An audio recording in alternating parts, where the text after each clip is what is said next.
Farnborough, Paris, Moscow. These are the venues for the already famous air shows, where fans of the industry get acquainted with technology from all over the world. But in 2024, I decided to look for something unusual and got to another place, Zhuhai. And this aviation goldmine is no less interesting than others. We are going to look at tanks, drones, helicopters, planes, space planes, and all this in a special Eastern sauce. Hello aviators, Sky here, and today we have the Airshow China 2024. Welcome to China.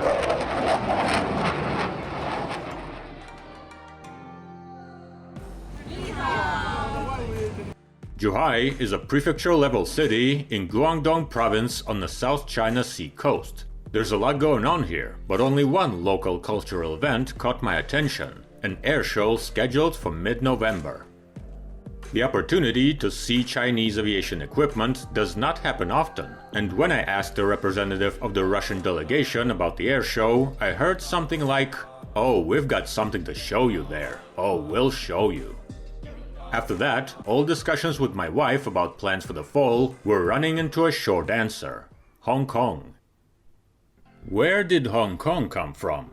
Firstly, unlike me, an aviation blogger fanatic, my wife is, a normal person.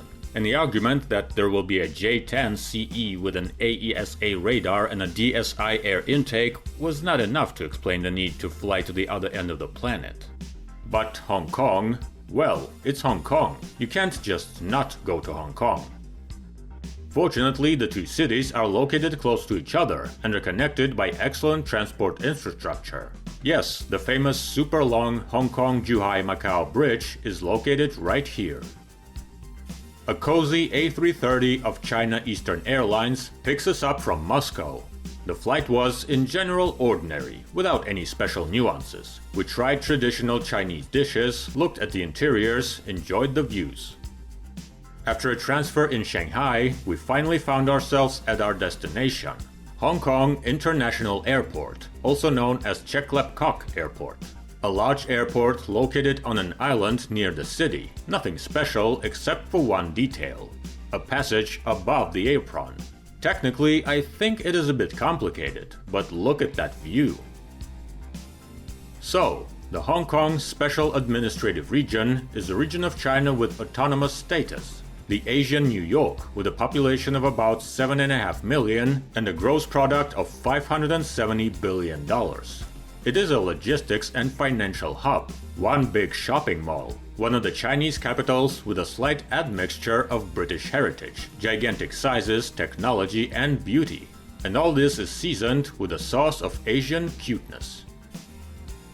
Well, have you enjoyed the luxury of the financial center? And now the other side of the city, where beautiful modern skyscrapers are mixed with 150-meter high, shabby apartment buildings, where glitter and rust stand on top of each other. Low prices for goods are mixed with crazy prices for services. Taxi drivers on ancient Toyotas charge as if for a tour in a Maybach, and the only cheap food here is store-bought noodles. And everything sparkles and shimmers. If life in Hong Kong could be compared to a video game, it would definitely be cyberpunk. And you know what? Cool. New cities built according to a single plan are somewhat sterile, but this chaos makes you fall in love with it in a couple of days. After partying around Night City, Hong Kong, we went to Zhuhai, which is considered almost a village here, with a population of 2.5 million. And now all the flying stuff begins. China International Aviation and Airspace Exhibition, also known as Zhuhai Airshow, also known as Airshow China, also known as 中国国际航空航天博览会.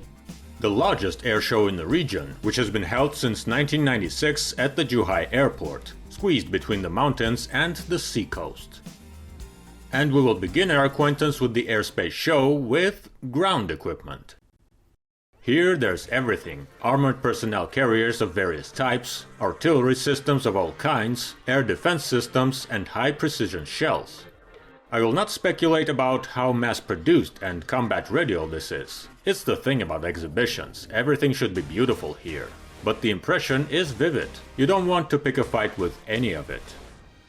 In the sky of this mechanical feast, we are met by the first flocks of planes, the aerobatic team August 1st. The team was formed back in 1962 and received its name in honor of the date of creation of the People's Liberation Army of China, August 1st, 1927. They fly the J-10 and J-10C fighters. The aerobatic team showed themselves well, maneuvered, painted the sky. I would put their performance in second place among the aerobatic teams of the airshow after you know who.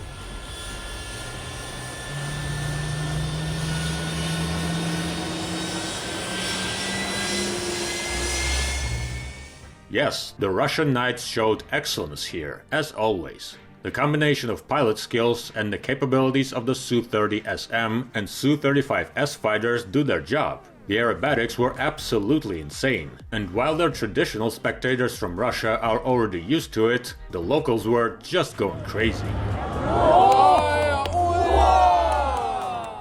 But even they did not become the main event of the piloting program brought here from Russia. More on that later. The next exhibit is new for the industry, but is obviously extremely relevant now. Drones. And there is simply a monstrous number of them, not even in units, but types and models. Here you can find everything for every taste, from small FPVs to large attack machines like various wing loons, and more mean jet drones, both classic in design and in places exotic, like the Soaring Dragon WZ-7. A new trend has emerged here: unmanned transports, and not small couriers, but straight up normal aircraft with a carrying capacity of several tons. So far, a decent part of this stuff is concepts and prototypes, but the trend is obvious and, frankly, quite creepy. Drones will not replace people on the battlefield, they will push them out. If all this is actively used in the theater of military operations, for an ordinary soldier to end up in this theater will be pure suicide.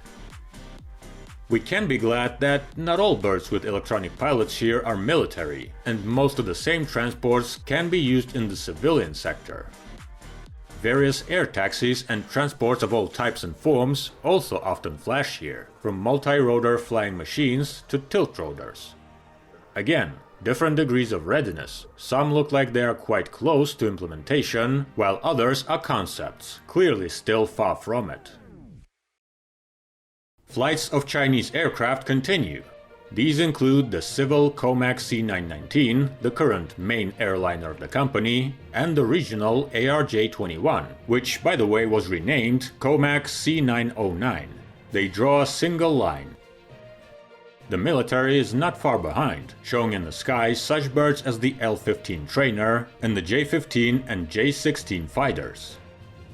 An interesting nuance. When studying the Chinese relatives of the Su-27, you can see that in China there are already almost 1,000 J-11, J-15 and J-16 in all versions, as well as imported machines, which makes the PLA the largest operator of flankers in the world. Yes, there are more of them here than in Russia. Pavel Zhuhai would be surprised. Moreover, they are actively modernizing them, and they say that at the moment, the coolest in the family is the J-11 in the latest version, even in comparison to the Su-35. Although they are saying it without specifying the features of all their innovations.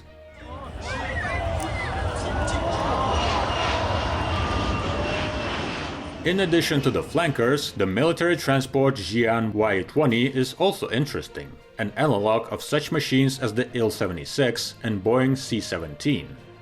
There are several of these aircraft here, presented in the variants of military transports and tanker aircraft.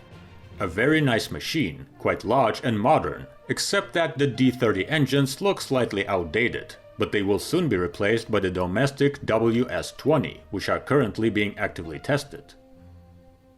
Next to the Y-20, the Shaanxi Y-9 team is forming up in several modifications. The Y-9Q anti-submarine aircraft, which looks unusual, the Y-9W AWACS aircraft, also known as the KJ-500 with a large radar dish on top, and also the Y-9. The Y-9, an ordinary medium transport, a descendant of the Soviet An-12. Also among the big guys is the Xi'an H-6, a bomber, a local version of the Soviet Tu-16. Many expected that the Chinese would present their future bomber, a kind of answer to the B-21 Raider flying on the other side of the ocean. But no, they are hiding for now. One of the most hyped exhibitions of the show is Baidi Type B, also known as the White Emperor, also known as What the Hell Is That?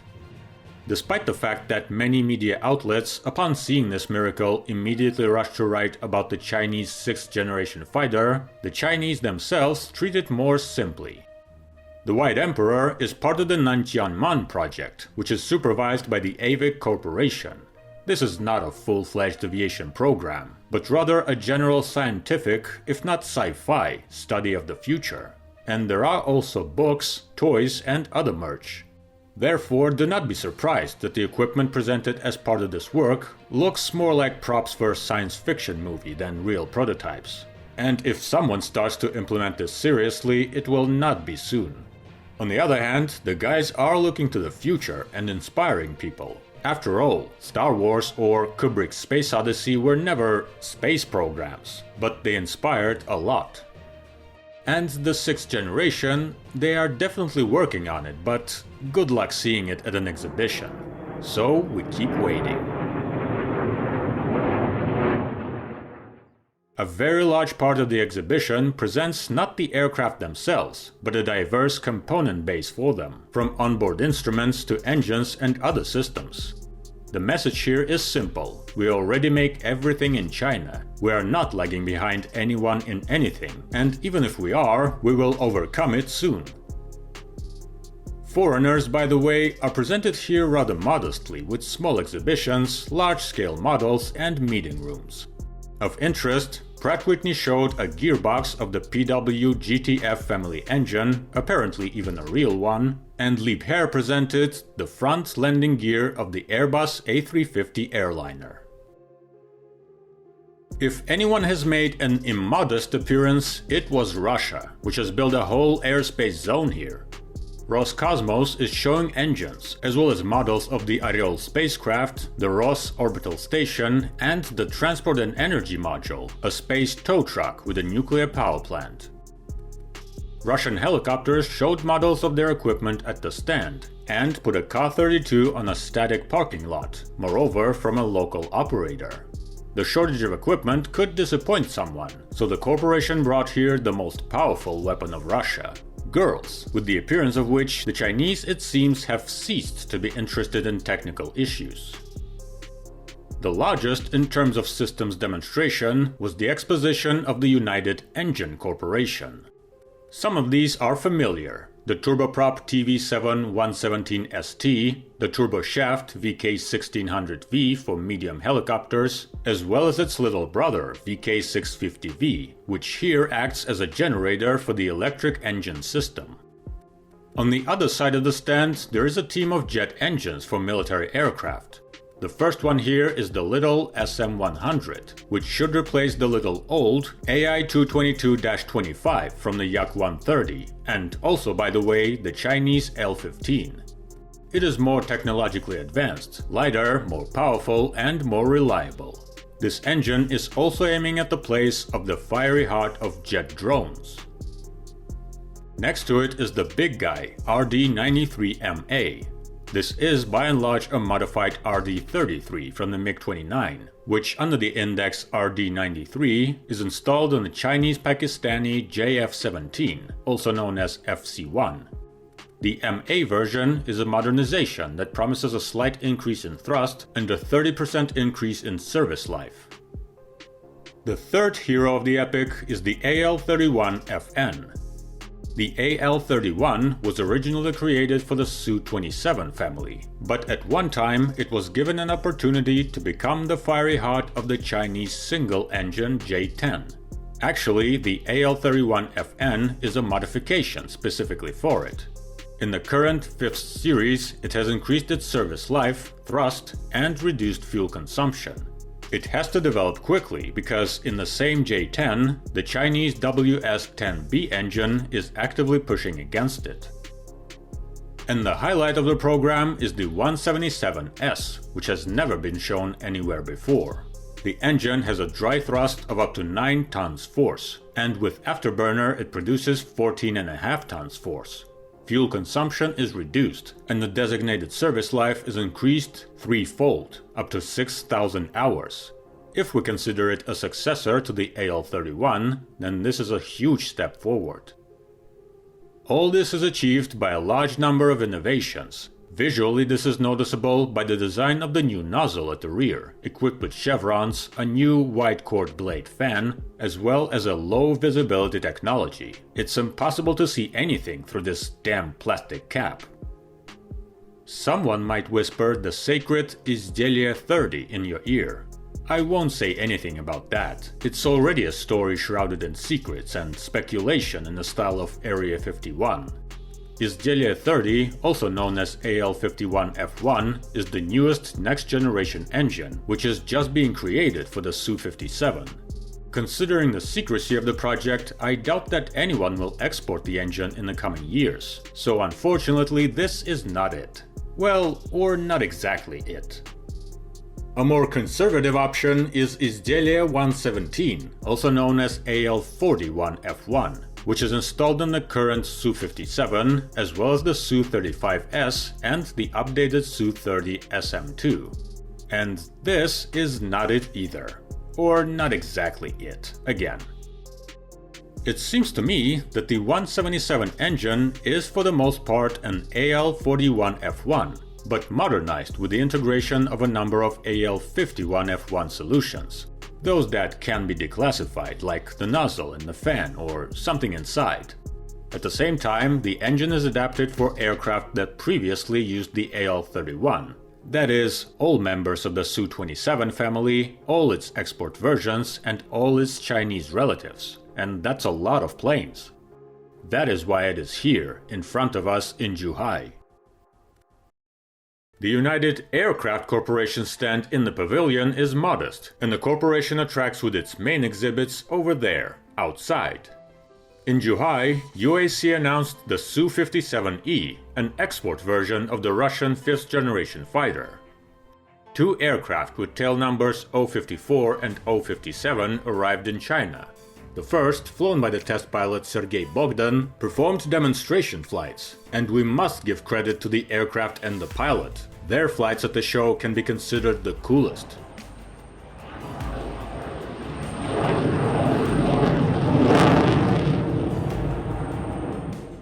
Bogdan himself turned into a superstar during the airshow. Social media were filled with videos of him, and people ran after him in droves, almost fainting during the autograph signing. Aircraft 057 arrived here in the belly of an An-124 and was put on static display where it could be examined up close. Oink. Models of onboard weapons were lined up around it. Guided bombs, Ha-35, Ha-38, Ha-58 and Ha-69 missiles, and so on. I have to dispel the story that appeared there. When the planes were exhibited, many viewers noted, let's say, they're not the best condition, defects and other little things. And some social media outlets immediately trumpeted a story in the style of, the Su-57 is not a 5th-generation fighter, and the Russians don't know how to make planes at all. And here is the answer. UAC presented a project of an export aircraft at the exhibition, but the aircraft themselves are not Su-57E. Moreover, they are not even Su-57. Oh yes, I did not just indicate the tail numbers. The aircraft 054 and 057 are early prototypes, T-50, and the plane 057, which is parked, has never even flown. After completing ground tests, UAC began to use it as an exhibit. Over all these years, the Su-57 has been actively developing, and the early prototypes are quite far behind what Zhuhai is doing now. So there are pros and cons here. On the one hand, the machine has been declassified, which is why I now have the right to run around them and show you. On the other hand, what I am showing you is no longer quite relevant. The UAC can only be accused that the exhibits needed to be fixed up a bit to make them look nice. Regarding the Su-57E project, I really can't say much. Obviously, there's a lot of work ahead. It is necessary to determine the onboard systems that are acceptable and unacceptable for export. It is necessary to determine the aircraft's adaptability to modifications and the possibility of integrating foreign systems to customer requirements. But this is feasible. Zhuhai has a lot of experience. Someone might say that the question is irrelevant, as the 57th is produced in small batches. Everything goes naturally to the Russian airspace forces, and there is simply no capacity for export production. And the export itself, in the current international situation, is difficult. If someone decides to buy them, respected people in expensive suits might get offended. But aviation programs are a very long-term matter, and plans here go many years ahead.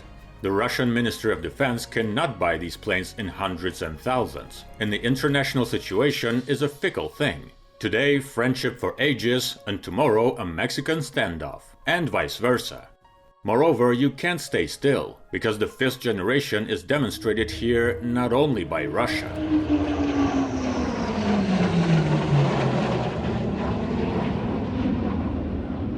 Here it is, the highlight of the airshow, the J-20.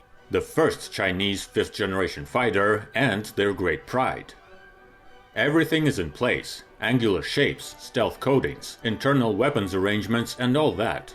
Without details, I will make a video about it one day.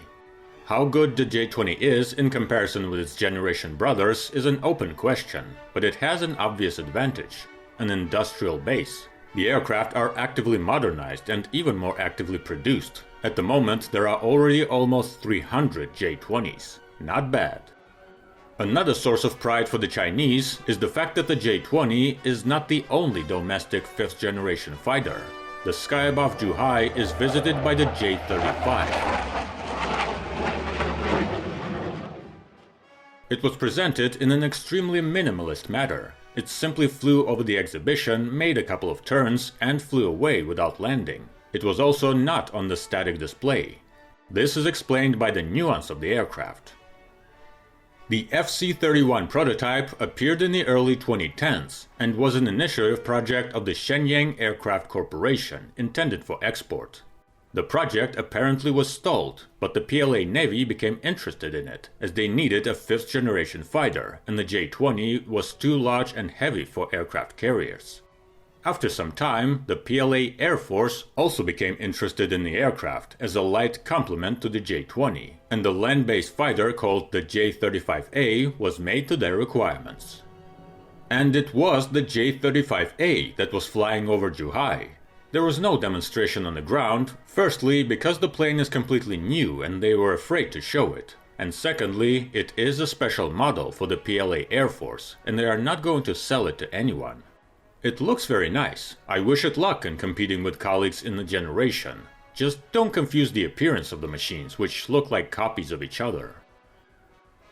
As for copying, at the airshow the clear winner is the new Chinese Army helicopter Harbin I'm Not a Black Hawk Z-20. The Chinese needed a helicopter in a class of up to 10 tons. They took the most popular representative of this class and copied it. The helicopter is completely new. It was only shown publicly in 2019. It is stuffed with modern systems and made using a large number of composites. It looks great.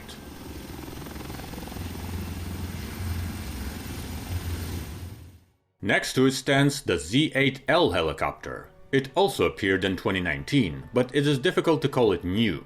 The Z-8L is the result of a very serious modernization of the Z-8 helicopter, a local version of the old French Super Frelon.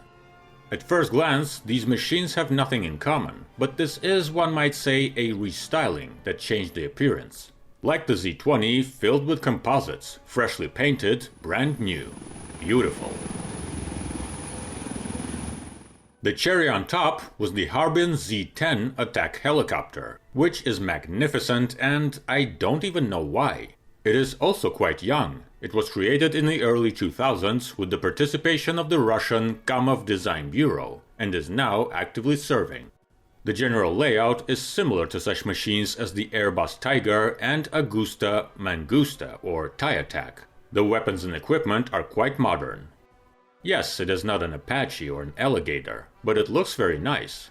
I am not sure that niceness is an important feature for a combat helicopter, but whatever, this is an airshow, not the front line.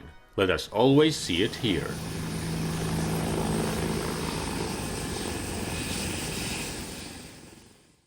At the end, you can move away from the exhibition itself and visit the local landmarks. In this area, there is a large museum pavilion with all sorts of interesting exhibits, models, and miniatures. This is not a classic big airspace museum, but there is a large section on Chinese astronautics, in one of the halls of which there is a model of the Tiangong space station, which is being assembled over there, above. It looks cool, although a bit empty. The insides of real stations usually look like rows in a bazaar. Despite all the obstacles that had to be jumped over on the way to Zhuhai, the Airshow China 2024 exhibition was definitely worth it. You can compare the F-15 with the Su-27 as much as you like, but nowadays it is time to admit that there are many other things in the world, no less interesting. We will keep getting acquainted with world aviation further. Fast flights on different interesting birds and soft landings to you.